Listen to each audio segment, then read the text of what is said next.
Today we are studying the course relations origin of the radial nerve. The radial nerve originates from the posterior cord of brachial plexus. In axilla, it lies behind the axillary artery, which we can see here.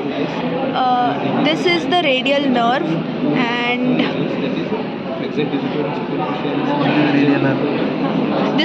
this is the radial nerve, and here we can see the position. The radial nerve lies behind the axillary artery. Now the axillary artery continues to form brachial artery in the arm. Now here also again the radial nerve lies behind the brachial artery, which we can see here, and it This is the lower triangular space. and the radial nerve enters the lower triangular space, which we can see here. Now the lower triangular space is bounded by teres major, humerus, and the long head of triceps.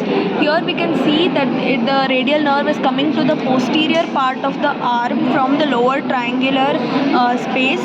It descends down into the radial groove, where it is accompanied by profunda brachii artery, and from there it goes down to the deltoid tuberosity on the humerus, from where it pierces the lateral intermuscular septa and comes to the anterior part of arm. And from here it descends downwards from the medial epicondyle to the lateral epicondyle. Once it reaches the lateral epicondyle, it divides into two branches: the superficial branch, which we can see here, and the deep branch. Now the deep branch pierces the supinator muscle, which we can see there, and enters the posterior compartment of forearm and supplies the extensor muscles in the posterior compartment.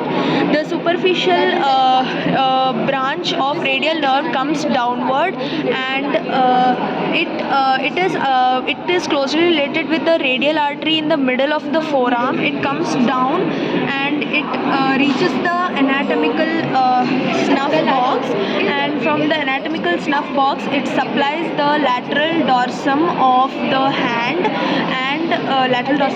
and the proximal part of distal surface of thumb, index, and middle finger.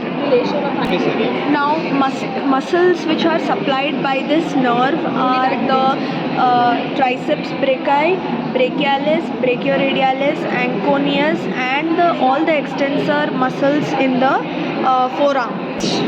Its articular branch even supplies the elbow joint as well. Now there are some cutaneous branches of radial nerve as well. In axilla, it gives off a branch which is called the posterior cutaneous nerve of arm, and which supplies the skin on the back of the arm.